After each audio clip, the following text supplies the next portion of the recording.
কি বনাইছে? এয়া ভাতকেৰেলা পোৰ বনাম। ভাতকেৰেলাখিনি আগতে সিজাই লৈছোঁ, দালিতে সিজাইছোঁ। তাৰপিছত সিজাই এয়া ভিতৰৰ মালখিনি ওলাই লৈছোঁ দেই। এইখিনি এতিয়া মিক্সিত পিচিম। ইয়াত নাৰিকল দিম। তাৰপিছত মেকুৰী পেপেয়া আছে।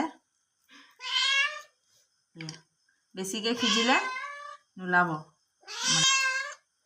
কেৰেলাখিনি এয়া কৰি দালিত দি দিছিলোঁ দেই, লেতেৰা বুলি নাভাবিব। এয়া মচুৰ দালিত ইয়াত দালিখিনি হ'ল বাৰু, তৰকা লগাই দিলোঁ। ইয়াত ফিলিংবিলাকৰ কাৰণে ইয়াত কি দিছোঁ, ক'লা সৰিয়হ, বগা সৰিয়হ, নাৰিকল দিছোঁ, কাজু দিছোঁ, তাৰপিছত নহৰু দিছোঁ, আদা দিছোঁ, পিঁয়াজ দিছোঁ। ভেজ বনাই আছোঁ। আপোনালোকে শুকান মাছ দি বনাব। আমি শুকান মাছ দি প্ৰায়ভাগ বনাওঁ, বাট আজি দিয়া নাই। আজি শনিবাৰ আমি নাখাওঁ। তাৰপিছত কি দিলোঁ, জলকীয়া দিলোঁ, বিলাহী এটা দিলোঁ। এতিয়া এই দালি বনোৱা কেৰাহীটোতে তেল দি দিম। আকৌ ধুবলৈ এলেহুৱা লাগিলে আৰু এয়া তেল দিলোঁ।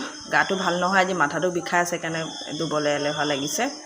তাৰপিছত দালিখিনি নমোৱাৰ পিছত ইয়াতে তেলখিনি দিলোঁ। তেলখিনি গৰম হৈ গ'ল ন, এতিয়া মই পেষ্টখিনি দি দিম। এতিয়া পেষ্টখিনি ঢালি দিওঁ। এখন হাত দি মোবাইল ধৰি বনাই আছোঁ যে, সেইকাৰণে মই দেখাব নোৱাৰিলোঁ। পেষ্টখিনি ঢালি দিলোঁ দেই, এয়া চাব পাৰে। এতিয়া মই হালধি আৰু নিমখ দিম ইয়াত। এতিয়া মই ইয়াত নিমখ দি দিছোঁ।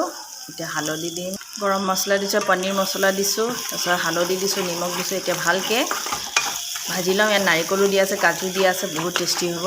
কিন্তু ভাজি একেবাৰে কম হৈ যাব, তেতিয়া তাৰপিছত ভিতৰত ভৰি ফ্ৰাই কৰিম। এতিয়া আমাক ময়দা এটা বেটাৰ বনাব লাগিব। ময়দা বা চাউলৰ গুড়ি বা বেচন দি বনাব পাৰে। মই ময়দা দিম, বেচন নিদিওঁ। তো গাইজ এয়া চাওক, পুৰখিনি ভাজা হৈ গ'ল। বহুত সময় লাগিছে, কমচে কম 15 মিনিট 20 মিনিট লাগিছে। মছলাখিনি ভাজাৰ ওপৰতে টেষ্ট। ভালকৈ ভাজি লৈছে চাওক। নাৰিকলখিনি ভালকৈ পিচাই নহ'লে দেই, এয়া গোটা গোটা ওলাই আছে। তাৰপিছত এতিয়া নমাই ল'ম। এয়া টাৱাখন বহাই দিছোঁ। এয়া পুৰখিনি, এয়া হয় ফিলিং। এতিয়া মই ফিলিংখিনি ভৰি দিম। লগতে ইয়াত ময়দা ঘুলি থৈছোঁ, চাব পাৰে। আপোনালোকে চাব মই কেনেকৈ ভৰোঁ। এখন হাত দি মোবাইল লৈ আছোঁ, এখন হাত দি তাৰপিছত প্ৰথমে এইটো ভৰোঁ। কাজু বা পুষ্ট দিব পাৰে, বহুত টেষ্টি হয়। মইতো কাজু দিছোঁ, নাৰিকল দিছোঁ। বেছি সৰিয়হ নিদিব। এয়া এনেকৈ গোটেইকেইটা ভৰাই ল'ম। এয়া গোটেইখিনি ভৰি দিলোঁ। এয়া ফিলিং গোটেইখিনি শেষ হৈ গ'ল। ইয়াত মিঠাতেল ঢালি দিছোঁ। এয়া পুৰখিনি এতিয়া ডিপ কৰি ফ্ৰাই কৰিম। আধা কেজি ভাতকেৰেলা আনিছোঁ মই আবেলি ডেইলি মাৰ্কেটৰ পৰা। কিমান লৈছে, 50 টকা লৈছে। ইমান দাম, বজাৰত সস্তা বাৰু, ইয়াততো দামেই। আৰু নতুন ন, বৰ ভাল লাগে খাই। কোনে কোনে ভাল পায় মোৰ নিচিনা এনেকৈ বৰা বনাই, বহুত ভাল। পুৰ বুলি কয় দেই, ভাতকেৰেলা পুৰ। এইটো মোৰ হাজবেণ্ডৰ ডিছ হয়, তেখেতে মোক শিকাইছিলে। মোৰ তেল গৰম হৈছে, এনেকৈ ডিপ কৰিম, এনেকৈ। তাৰপিছত এনেকৈ দি দিম, গোটেইকেইটা দি দিম। এতিয়া ইয়াত 1 2 3 4 5 6টা আতিলে আৰু 3টা আছে আমাৰ, দুটাকৈ। বহুত ভাল লাগে দালিৰ লগত, আৰু ভাজি এটা হ'ব লাগে। এতিয়া ল' ষ্টিমত ফ্ৰাই কৰি থাকিম।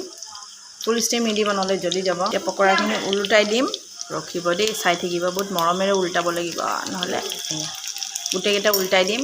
এতিয়া গোটেইখিনি উল্টাই দিওঁ। এতিয়া ফুল ষ্টিম কৰি দিছোঁ দেই, তেতিয়া তলৰখিনি টাইট হৈ যাব। তাৰপিছত আকৌ ল' কৰি দিম। এয়া মই ওলোটাই দিলোঁ ফুল ষ্টিম কৰি। এতিয়া আকৌ ল'ত কমচে কম 5 মিনিটমান ভাজিব লাগিব। মোৰ পকৰাখিনি ৰেডি হৈ গ'ল। এতিয়া মই নমাই দিম।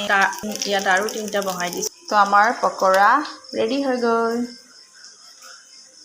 পকৰা বুলি নকওঁ, পুৰ।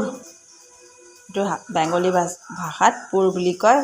ভাতকেৰেলা পুৰ। যোনে ভাল নাপায় ভাতকেৰেলা খাবলৈ, এনেকৈ বনাই খাবচোন, বহুত ভাল লাগে। মইতো এনেকৈয়ে বনাওঁ, বহুত ভাল লাগে দেই। ট্ৰাই কৰি চাব। আজিলৈ আহোঁ, টাটা, বাই বাই।